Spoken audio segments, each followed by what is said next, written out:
ወገኖቼ አጋንንት ከ7500 ዓመታት በላይ ሰውን የመፈተን ልምድ አለው።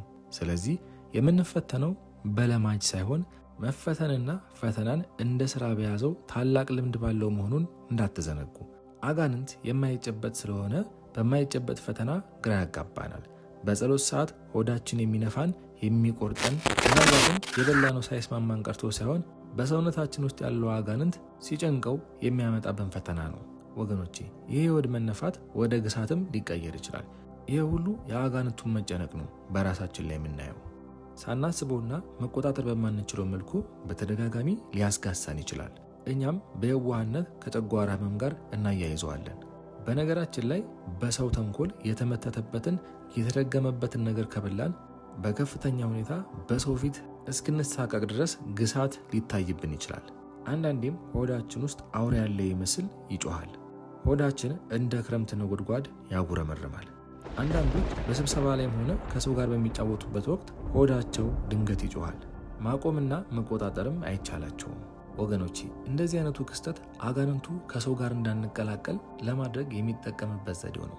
ይህ ችግር ያለብን ሰዎች ለሆድ ህመም ፈውስ የሚሰጠንን ጸበል በደንብ መጠጣት አለብን። አጋንንት በጸሎት ሰዓት ሆዳችን የሚነፋን የሚቆርጠን ተረጋግተን ቆመንና ተግተን እንዳንጸልይ ለማድረግ ነው። ወገኖቼ ሆዳችን ሲነፋ ሲቆርጠን ጸሎታችንን ሳይሆን የምናየው እየሆነብን ያለውን ነገር ነው የምናስበው። በዚህም አጋንንቱ ትኩረት በማሳጣት ጸሎታችንን ገፈፍ አድርገን ቶሎ ጨርሰን እንድንቀመጥ ለማድረግና ከተቻለውም ጸሎታችንን ትተን እንድናቋርጥ ነው በዚህ መሰል ፈተና የሚያሰቃየን።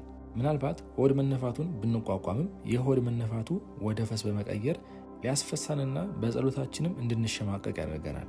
እኛ በባህላችን ፈስ መፍሳት እንደ ነውር ስለሚቆጠር በጸሎት ሰዓት በፈስ እንድንወጠር አድርጎን ይጫወትብናል። ይህ ክስተት ማለትም በከፍተኛ ሁኔታ ሆድ መንፋት፣ የሆድ ቁርጠትና ፍሳት ጠዋት ኪዳን አሊያም ቅዳሴ ላይና በግል ጸሎታችን ወቅት ይከሰትብናል። አንዳንዴም የሆድ ቁርጠቱና መነፋቱን መቋቋም ስለማንችል በተሰማን ስቃይና ህመም ከቤተ ክርስቲያን ልንወጣ እንችላለን።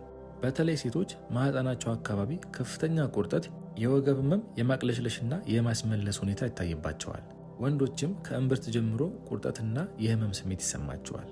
በድግምትና በመተት እንዲሁም በዘር ተዋርሶና ከጊዜ በኋላ የገባው አጋንንት ሲነካካ በጸሎት ሲቃጠል የምናያቸው ምልክቶች ስለሆኑ ኪዳኑንም ሆነ ቅዳሴውን ልናቋረጥ አይገባም። ወገኖቼ አስቀድሜ ይቅርታ ልጠይቅና አጋንንት ከወንዶች ይልቅ ሴቶችን በፈስ ይፈትናቸዋል። ይህም የሚሆነው አጋንንቱ የሴቶችን ማህፀን እንደ መደበቂያ ስለሚያደርግ በማህፀናቸው ሆኖ ሆዳቸውን በመንፋት ሲብስም በማስፈሳት ይፈትናቸዋል።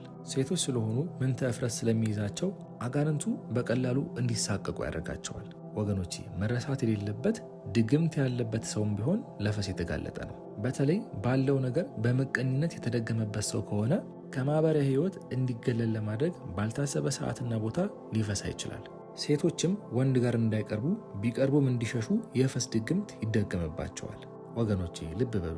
የአየር አጋንንትና በድግምት ውስጣችሁ የገባ አጋንንት በፈስ ሲፈትናችሁ ምናልባት ከእናንተ ወደ ወጣ እስከማይመስላችሁ ድረስ የገማ ሳይሆን የገለማ ፈስ ሊያስፈሳችሁ ይችላል። ምናልባትም ግራ እስክትጋቡ ድረስ ሊሸታችሁ ይችላል። በሰው የምትጠሉትን በራሳችሁ ደርሶ ስታዩት በጸሎታችሁና በእግዚአብሔር ላይ ተስፋ ትቆርጣላችሁ። አጋንንቱም እንዲህ እንድትሆኑ ነውና የሚፈልገው ሆዳችሁ ቢነፋም ቁርጠትና ፈስ ቢያስቸግራችሁም ሳትሸማቀቁ ጸልዩ። በድግምትና በመተት የገባው አጋንንት በፈስ ሊወጣ ስለሚችል መፍሳቱን በጥንቃቄ ይሁን እንጂ አትሸማቀቁ።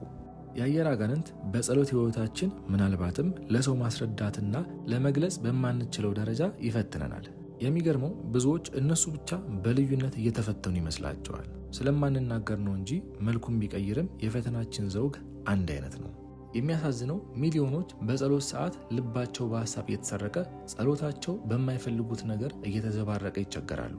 ግን ለዚህ ፈተና የዳረጋቸው የእግዚአብሔር ከእነሱ መለየት ይመስላቸዋል እንጂ የአየር አጋንንት አይመስላቸውም። ሌሎቹም ፈተናው ሲበዛባቸው ጸሎታቸው ኃይለ ቢስና ተሰሚነት የሌለው ይመስላቸዋል። ይሄ ሁሉ የአጋንንት አሻጥር ለከፋ ችግር እንደዳረጋቸው አልተረዱም። ስለዚህ በጸሎታችን ጊዜ ያላሰብናቸው የማናውቃቸው ነገሮች ከገጠሙን ቆም ብለን ልናስብና ከአየር አጋንንትና ከሌሎች ርኩሳን መናፍስት እንደሆነ ልብ ልንልና ተስፋ በመቁረጥ እንዳንታለል አደራላለሁ። ሌላኛው የአየር አጋንንት በጸሎት ሰዓት በሰገራ ይፈትነናል። አጋንንቱ በጸሎት ሰዓት ሆዳችን እየነፋ እየቆረጠ ሲያስቸግረን እኛም ምንም ይምጣ ምን ጸሎቱን አንተውም ስንል ሰገራ የመጣብን እንዲመስለን ያደርገናል። በዚህም ሁኔታ ሆዳችን ሲጨነቅ ሀሳባችንን መጨነቅ ስለሚጀምር ለጸሎታችን ትኩረት በመንፈግ ሽንት ቤት ስለመሄድ እናስባለን። ባስ ካለም ሽንት ቤት ገብተን ስንቀመጥ የተቃጠለ አየር አሊያም ልፋጭ መሰል ነገር ይወጣል እንጂ በሰገራ እንዳልተቸገረን እናውቃለን። ይሄም በውስጣችን ያለው የአጋንንቱ መርዝ ነው። አንዳንዴም በጸሎት ሰዓት ሆዳችንን ቅስፍ አድርጎ በውጋት ይይዘናል። እኛም የሆድ ህመሙን ውጋትና ቁርጠቱን መቋቋም ስለሚያቅተን ጸሎቱን ለመተው እንገደዳለን። ስለዚህ የፈለገው ነገር በጸሎታችን ጊዜ ቢከሰትም ተቋቁመንና ችለን መጸለይ ይገባናል። በጸሎት ሰዓት ውጋት። የአየር አጋንንትና ሌሎች ርኩሳን መናፍስት ጸሎታችንን ለማደናቀፍ፣ ሀሳባችንን ለመበታተን የሚጠቀሙበት ስልት አንዱ ውጋት ነው። ውጋቱም ድንገተኛና ከፍተኛ ነው። ወገኖቼ ይህን የመሰለ ፈተና ቅዱስ ጳውሎስ እጅጉን ተፈትኖበታል። ቅዱስ ጳውሎስም የሥጋዬ መውጊያ በማለት የጠቀሰው ቁርጥማት ወይም በውጋት ይፈተን ስለነበር ነው። የአየር አጋንንት ጭንቅላታችንን፣ ግራና ቀኝ ደረታችንን፣ ጀርባችንን፣ ሆዳችንን በውጋት ቅስፍ አድርጎ ይዘናል። ይህኛው ስልቱ አንደኛ የጸሎታችንን ተመስጦ ለማሳጣት ሲሆን፣ ሁለተኛ አሞኛል መጸለይ አልችልም ብለን እንዳንጸልይ ለማድረግ ነው። ወገኖቼ አንዳንዶቹ በከፍተኛ ውጋት እየተሰቃዩ ሐኪም ቤት ሄደው መፍትሄ ያጣሉ። ዘላቂ ሳይሆን ጊዜያዊ መፍትሄ ያገኛሉ። ግን ችግሩ አይለቃቸውም። አጋንንት በደዌ እየተመሰለ ስለሚዋጋን ነው ውጋትና ቁርጥማት የሚያሰቃየን። ስለዚህ በጸሎታችን ጊዜ የአየር አጋንንትና ሌሎቹም በውጋት ስለሚዋጉን ቻል አድርገን ፈተና መሆኑን አውቀን ልንጸልይና ልንዋጋው ይገባል። ከቀሲስ ሄኖክ ወልደ ማርያም የአየር አጋንንት ውጊያ በጸሎት ጊዜ ከሚለው መጽሐፍታቸው የተወሰደ